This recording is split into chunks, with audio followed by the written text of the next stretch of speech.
예. 저는 배상훈이라고 합니다. 88년도에 그 직장 생활을 하다가 직장 생활을 한 5, 6년 한 직장에서 한 5년 정도 직장 생활을 했습니다. 그리고 처음에 배를 수리하는 수리업종의 그 조선소에서 지금은 신조선을 만들고 있는 현대 미포조선에서 근무를 했습니다. 저는 고향은 전라북도 익산이고요. 학교를 졸업하고 그 회사에 취직을 했습니다. 취직을 하고 여기서 대학을 여기서 다니고 그다음에 회사에 들어와서 근무를 하게 됐습니다. 처음에 왔을 때는 20살 때 왔습니다. 그때 당시는 그 전라북도에 기계공고라는 학교가 없었어요. 국립이라는. 그래 그 기계공고라는 것은 부산기계공고, 금호공고가 있었는데 그 정부 시책에 따라서 전라북도에도 그런 그 좋은 학교가 있어야 되지 않느냐 해서 국립기계공고를 전 졸업을 했습니다. 졸업해가지고 그때 당시 졸업을 했을 때는 대부분 졸업하는 학생들이 해군이나 육군이나 이쪽에 특수 직종에 들어가서 그 산업체 근무를 하게 돼 있는데 저도 그때 당시 이제 학교에서 공부를 하다가 고3 때 여기 이제 현대 미포조선하는 데서 실습을 하는 과정에서 이제 회사를 다니면서 대학을 졸업을 했습니다. 사실 저는 처음에 그 학교 친구들이 왔을 때 처음에 여기 왔을 때는 참 청춘의 푸른 꿈을 이렇게 가지고 왔었는데 그 다음에 이 동해안의 바다를 봤을 때, 야, 참 좋은 곳이다. 참 멋진 곳이다. 왜 그러냐면은 그동안 꼭 계속 그 내륙 지방에서 살다가 와서 보니까 배도 큰 배도 있고 해가지고서 한번 이 청춘의 꿈을 한번 여기서 불살려 보자라고 생각을 했었는데 사실상 그 생활하는 것들은 생각했던 것만큼은 그게 녹록지 않았습니다. 울산에서 이제 여기 올 때 고속버스 타고 이제 태화학교 넘어서 그 왼쪽에 그쪽에 그 고속터미널이 그쪽에 있었어요. 내렸을 때는 울산이 그때는 야 바다를 봤을 때는 나중에 처음에 바다를 봤을 때 그랬는데 울산을 딱 내리니까 그때 이제 허벌판 진짜 동구에 들어가서 기숙사 배정 받고 오리엔테는 OJT 받고 일주일 지나서 시내를 한번 구경하러 나왔는 기억에 그때 당시는 현재 울산문화원 KBS 그 방송국 울산문화원이 제일 높은 건물이었었습니다. 그때가 78년, 79년도 그때였습니다.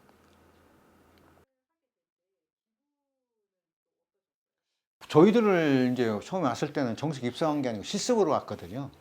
실습생으로 와가지고 이제 뭐 그렇게 뭐 전문적인 어떤 일을 한 게 아니고 이제 매일 이제 아침에 교육받고 현장에 가서 이제 일을 하면서 처음으로 이제 배에 올라가 봤는데 위험하고 막 그래가지고 상당히 그 조심스럽고 그 걱정도 많이 됐던 그런 시대를 그런 기분을 많이 느꼈던 것 같아요. 그때 당시에. 처음에 저는 이제 학교를 이제 전기과를 졸업해가지고 그 배에 올라가면은 마찬가지 육상에도 그 변전소가 있고 다 있듯이 배에도 마찬가지로 그 변전소 비슷한 이렇게 전기 판넬이라든지 그런 부분들이 발전기라든지 이런 부분들이 다 있습니다. 그러니까 전력 케이블이라든지 그렇게 이제 배에 올라가서 이제 메인 스위치 보드 이제 변전실에 그 발전 설비가 있는 그런 가서 문제가 있는 부분들이 수리하고 그런 일을 주로 했습니다. 저는 그 제가 그 직장 생활에서 가장 그 뿌듯한 걸 느꼈던 건 제가 그 과장 때 그 베트남에 파견을 나가가지고 탈리스만 프로젝트 PM장을 했었습니다. 그때 그 탈리스만 프로젝트라고 하는 가스 플랫폼 8,000톤급인데 저희 현대 미포조선에서 베트남 프로젝트 사업 일환으로 만든 조선소였었습니다. 거기서 제가 과장 때 PM장으로 가서 탈리스만 프로젝트를 그 한 1년 8개월 동안 하면서 지금도 기억에 남는 게 2002년도에 7월 달에 그 마지막 로드아웃 하면서 그때 그 8,000톤급을 로드아웃 시키면서 그때 감개무량했던 게 제 인생에서 그 젊은 시절에 그 40대 초반에 가서 베트남의 그 열악한 환경에서 가가지고 그 탈리스만 프로젝트 PM장을 하면서 그걸 성공적으로 그 프로젝트를 완성했을 때 그 베트남 현지인 관리자들하고 함께 그 부둥켜 안고 울었던 그런 기분이 지금도 기억에 생생한 게 그게 그 직장 생활에서 가장 큰 그 보람을 느끼고 만족을 느꼈던 게 그때였던 것 같습니다. 제 기억에 남는 순간이 또 한 가지는 제가 사급사원 때 그 미국의 아코 정유회사라는 배가 들어왔어요. 그게 한 5, 6만 톤 정도 됩니다. 그 배가 처음에 저희가 들어왔는데 그때 제가 그 정기 공담을 했었을 때예요. 그때 그 미국의 수석 감독이 미스터 롱이라고 지금도 기억이 생생합니다. 그 월남 포토피플에서 그 미국에 가서 성공한 친구인데 감독인데 수석 감독으로 와가지고 제가 배에 올라가서 그 제가 인사 소개를 영어로 이제 How do you do? I'm in charge of electric engineer 했더니 아, 그 전기 기사냐 하면서 그 친구가 Are you electric engineer 하면서 네 감독이 브릿지에 있다. 브릿지라 배에 가면은 그 브릿지라는 게 거주구라는 게 있습니다. 배에 그렇게 선수 선미가 있는데 그 배 선미 뒤쪽에 보면 이렇게 뚫뚝 이렇게 집이 하나 이렇게 있는 게 그게 거주구입니다. 선원들이 거주하고 숙식하고 잠을 자고 하는 그곳인데 그 꼭대기 총에 배를 운항하는 브릿지가 거기에 있습니다. 거기 가면 운전대라든지 휠하우스라든지 레이더라든지 각종 모든 장비. 그러니까 사람으로 얘기하면 뇌라는데 뇌에 해당하는 부분인데 올라갔는데 어떤 여자가 하나 서 있더라고요. 저희 회사를 이렇게 쫙 바라보면서. 그래서 휠하우스 문을 열고 들어가서 인사를 했는데 그러면서 그 여자가 저한테 네 회사를 한번 설명을 해봐라. 제가 지금도 그 그때 영어 공부를 시작한 계기가 그때였습니다. 그래서 제가 처음으로 회사를 소개를 하는데 My company, 지금도 기억합니다. My company니까 그 여자가 No 그러더라고요. 그래서 깜짝 놀랐어요. 내가 Why 그랬더니 No, company no. company. 회사 이름은 company고 친구 이름은 company라고 그런다. 너는 영어 공부를 해야 된다 해서 그 감독한테 그 배가 저희 회사에 한 달 동안 있었는데 그 여자 감독한테 한 달 동안 검사받고 작업 같이 하고 영어로 대화하고 30일 동안 영어를 대화하고 검사받고 같이 일했던 게 그 수석 정기 감독으로 인해서 그때 세상이 넓고 진짜 해야 될 일이 내가 직장 생활에서 정기 일도 중요하고 다른 일도 중요하지만 영어 공부를 하지 않고는 내가 세상에 나갈 수가 없겠다는 것을 거기서 느껴가지고 그게 저한테는 그 젊은 시절에 20대 말쯤에 가장 기억에 또 남는 게 그 경험이 지금도 잊지 못합니다. 그때 저희들이 진급시험을 토플을 봤거든요. 우선 학원이 있었는데 실제 이렇게 전문적으로 토익 토플을 할 수 있는 학원이 없었습니다. 그때는. 그래서 이제 서점에서 토플책 사가지고 참 무대뽀로 참 공부한 기억이 납니다. 지금. 저희들이 실제 이제 저쪽 동구 쪽에 이제 소선소, 이쪽 이제 장생포 이쪽 서남정 쪽에 이쪽에 이제 온산공단, 이쪽으로 이제 화학공단 이렇게 이제 그다음에 거기서 조금 더 나가면 자동차 이렇게 있었는데 사실상 저희들은 현대에 근무하는 사람으로서 상당한 자부심을 느꼈습니다. 현대라는 그 자부심을. 그리고 사실상 그때 저희들이 이럴 때는 그 어떤 문화적인 혜택을 받는다, 문화적인 것을 즐긴다, 그 다음에 퇴근해서 내 나름대로의 어떤 자아 실현을 위해서 뭘 해보겠다 하는 그런 사회적 그때 분위기로 봐서는 그럴 시간이 전혀 없었습니다. 근데도 사실상 저는 개인적으로 지금까지 그때 당시 일을 하면서 지금도 그때 그 일했던 걸 후회하지 않습니다.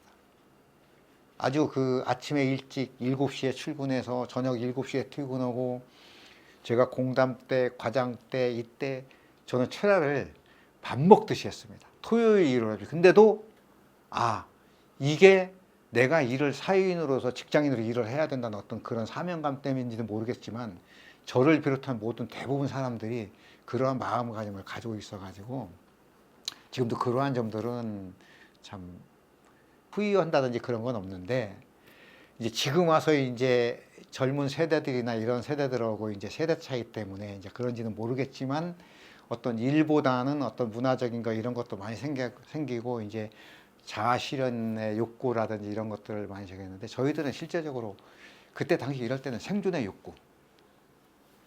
욕구가 최우선이 돼 있었고 그다음에 안전의 욕구 요거 위에는 거기에 따라서는 뭐 다음 단으로 사회적 욕구라 이런 부분들은 존경의 욕구 이런 부분들은 크게 없었던 것 같고 저는 2015년도에 2015년 3월 달에 상업교육부의 기술개발부의 마지막으로 부장으로 명예퇴직을 했습니다. 저는 개인적으로 그때 당시 근무를 할 때 제 임원께서 한 2년 동안 해도 문제가 없다라고 얘기를 좀 들었는데 그때 당시 이제 처음으로 현대그룹에서 이제 부장급 이상, 부장에서 이제 임원을 달 수 없는 사람들, 이런 차장, 고참이라든지 이런 사람들 명예퇴직을 처음 실시했을 때예요. 저는 명예퇴직 결정을 한 게 그때 당시 혜택이 가장 좋았어요. 요때 아니면 다음에 만약에 명예퇴직이면 그 정도로 혜택을 주지 않을 것이다, 이제 점점. 그래서 나는 또 솔직히 개인적으로 다른 사람들도 그런 심경이 있지만은 뭐 자신 있게 다른 어떤 일을 할 수 있겠구나 생각 때문에 그때 명예퇴직을 결정을 해서 퇴직을 했습니다.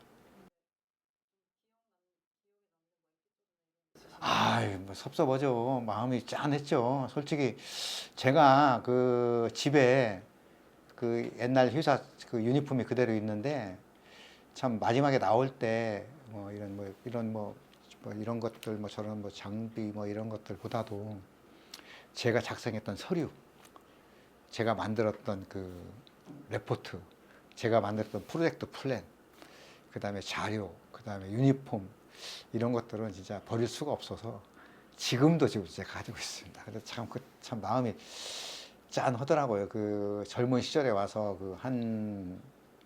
지금도 좀 울컥합니다.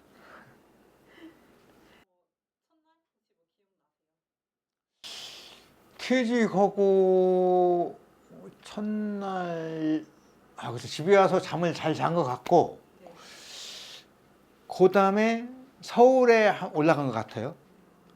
형님 만나서 뭐 이런저런 얘기 한다고. 그래서 그때 차를 타고 내려오는데 기분이 그리 좋더라고요. 이제 새로운 세상을 한번 더 이제 넓은 세상을 한번 이제 펼쳐서 한번 도전 한번 해볼 기회가 생기겠구나. 그 생각이 딱 드니까 그 다음에 제가 회사를 지금까지 쭉 경험 30몇 년을 다녀오면서 그런 어떤 내가 가지고 있는 경험이라든지 기술력이라든지 이런 것들 때문에 뭐 그렇게 크게 뭐 위축되거나 그런 부분들은 없었습니다. 요즘 좋죠. 사실상 제가 사내를 2021년도, 2022년도, 2023년 3년 동안 영남 알프스를 저 집사람하고 같이 마쳤거든요. 근데 제가 산에 돌아다니면서 제 와이프한테 고마운 게 부부가 같이 그렇게 천고지 이상 높은 곳에 올라온 사람이 별로 없어요. 저는 그게 참 기분이 좋습니다. 함께 같이 간다는 게. 그래서 어떻게 산에 올라가다 보면 어떤 사람은 남자만 없고 어떤 사람은 여자만 이렇게 좀 와서 이러는데 그런 부분들이 요즘 생활 좋습니다. 아침 5시 10분이나 15분쯤 기상을 해서 8시 반까지 헬스를 합니다. 어떤 때는 헬스 갈 때가 있고 그렇지 않을 때는 집사람하고 아침 일찍이 한 5시 반쯤에 문수산, 그 다음에 무룡산 이쪽 저쪽에 등산을 다니고 있습니다. 요즘 과거에 비해서 요즘 몸이 가장 좋습니다. 헬스를 하고 헬스 갔다 와서 집사람하고 간단하게 아침을 먹고 그 다음에 저희 사랑하는 딸내미가 넷플릭스를 등록을 해줘서 좋은 영화를 좀 많이 보고 있습니다. 그 다음에 점심을 먹고 집에서 팔굽혀펴기라든지 간단한 운동을 좀 하고 그러고 나서 가끔 이제 한 2시 이후에 가끔 뭐 지인들한테 연락 오면 지인을 만나서 커피타임을 하든지 대화의 광장을 좀 가지고 있고 그 다음에 저녁 때는 요즘은 뭐 가끔 집사람하고 뭐 삼겹살, 그다음에 뭐 아구찜 이런 걸 먹으면서 소주 한 잔을 좀 곁들이면서 지내고 있습니다. 어제도 저희 집사람이 처음으로 그 옆에 머리 염색을 해줘서 감사한 마음에 어제 또 아구찜을 제가 사러 저녁을 먹고 저희 집사람하고 가끔 소주 한 잔씩 하면서 이렇게 지내고 저녁 때 TV를 보고 다음날 운동을 하고 운동하기 위해서 한 10시나 11시쯤에 취침 합니다. 이게 저희 쉬는 날의 일상입니다.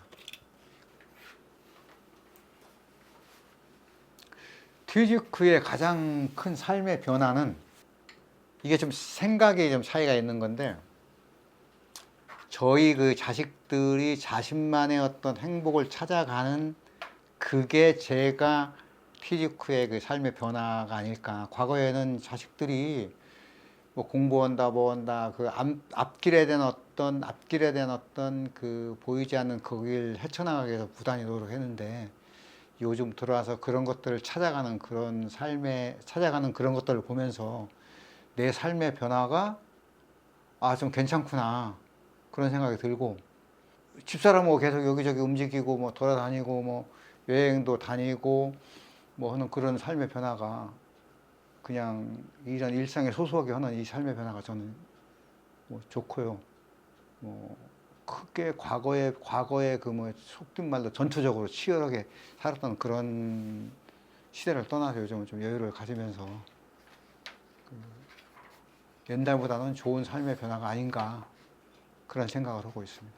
취생활이라든지 관심사 이런 거는 따로 없으셨나요? 저 또 그 뭐야 과거에 또 현대 미포조선 근무할 때 축구 선수로서 명성을 날렸지 않습니까? 그때 당시 제가 젊은 시절에 현대 미포전 축구를 했을 때 제 이름을 몰랐던 사람이 없었습니다. 국민학교 3학년 때도 축구를 했습니다. 중학교 3학년 때까지. 근데 제가 국민학교 때 축구를 잘했어요. 잘했는데 그 중학교 졸업하기 전에 서울의 모 고등학교를 가기로 했었는데 제가 그 겨울에 연습 경기하러 가면서 팔이 그 부상을 당해가지고 축구를 그만두게 됐었어요. 축구를 그만두고 뭐 그러고 나서 이제 회사 와가지고 이제 마침 뭐 실제적으로 그 회사라는 게 다 그렇습니다. 회사에서 스포츠 잘하는 친구들은 많은 대우를 받습니다. 테니스는 회사 대표 선수로 울산의 산업체대항에 몇 번 참석도 했었고요. 축구도 마찬가지로 울산 산업체대항 나가서 우승한 적도 몇 번 있었습니다. 산업체대항 나가서 우승한 적도 몇 번 있었습니다. 울산 산업체 대학이 뭐예요? 울산 산업체대항이라는 게 뭐냐면 울산에 있는 산업체 그러니까 현대미포조선, 현대자동차, 유공, SK 뭐 할 것 울산에 있는 모든 회사에서 산업체 대항 이제 축구 시합. 그럼 그걸 어디서 했냐면 지금 태화 고소부지. 지금 뭐 되냐면 지금 심리대밭 있죠. 그 옆쪽으로 지금 이제 막 잔디로 해서 게이트볼 이렇게 만드는 데 있잖아요. 지금은 게이트볼 그 구장으로 만든 거기서 그쪽 양쪽으로 거기서 산업체 그 축구 대회를 거기서 했습니다. 그래서 결승전은 이제 병영 쪽에 있는 그 종합운동장에서 결승전 했고요. 지금은 없어졌죠. 그 축구 대회가 엄청 컸어요. 울산에서는 아마 행사 중에는 그 축구 여러 가지 행사가 있었지만 그 축구대회가 제일 컸습니다. 이제 축구 같은 경우는 상업체대항에서 이제 A 그룹 있고 B 그룹 있고 A 그룹은 과거에 이제 실업팀에서 축구한 선수들 이런 회사 그런 이제 막강한 팀들이 가진 회사가 몇 개 있어서요. 현대중공, 현대자동차 뭐 이런 데처럼 그런 데는 A 그룹에 들어가는 거예요. 이제 아마추어들은 B 그룹 이런 식으로 해서 거의 한 60개, 70개 팀이 나와서 거의 한 일주일 동안 시합을 하는 축제 정도 됐죠. 그러니까 이제 제가 사실 남구에 있는 저희 집 주변에 있는 조기축구에 들어가려고 했는데 저희 집사람께서 저희 와이프께서 뭔 소리냐 다치면 큰일 나 절대 안 된다 해서 제가 포기했습니다. 한번 읽어주실 수 있으실까요? 지금 수리조선이라는 회사에 입사해서 영어가 절대적으로 필요한 마음인데 사실 실천하지 못하고 하루하루를 치열한 생활에 이렇게 튀고 쉬기 바쁜 시절에 그런 시절이었지 않았느냐. 그런데 미국의 감독을 만나 영어의 생존을 처음으로 피부로 느껴서 열심히 노력해서 영어를 잘하고 자라고 해서 외국배 전담을 했던 그 당시 너에게 감사하고 고맙고 자랑스럽다.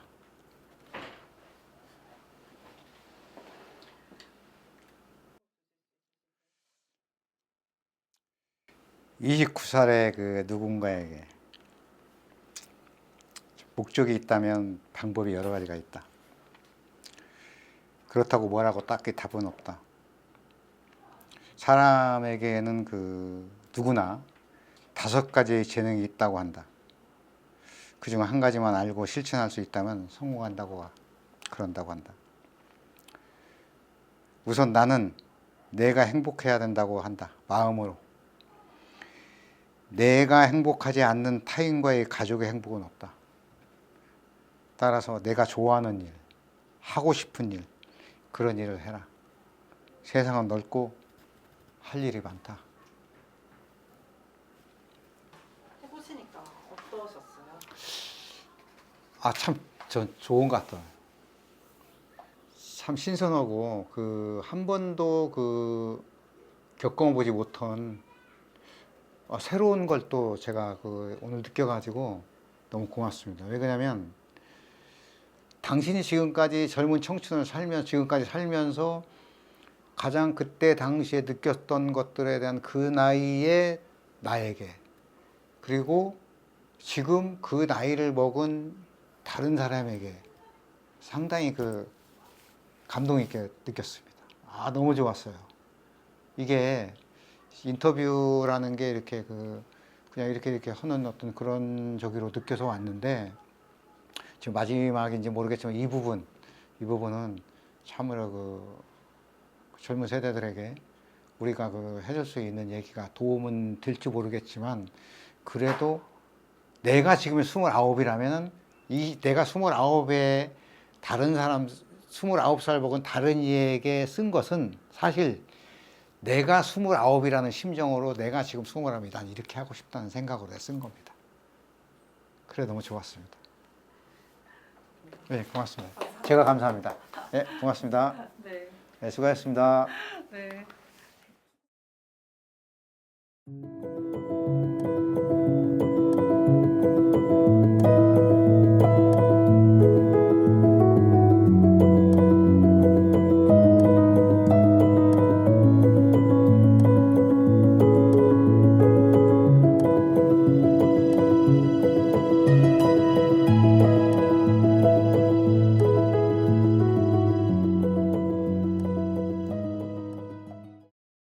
근데 제가 만약에 이 나이 먹었을 때 그렇게 할 수 있겠느냐 라는 것도 한번 되돌아보는데, 어쨌든 요즘 젊은 세대들한테 우리가 농담 삼아 이런 얘기 하는데, 글쎄 이게 이제 그 친구들한테 맞는지 모르겠지만 옛날에는 어떤 일을 하는 데 있어서 한정적이었었어요.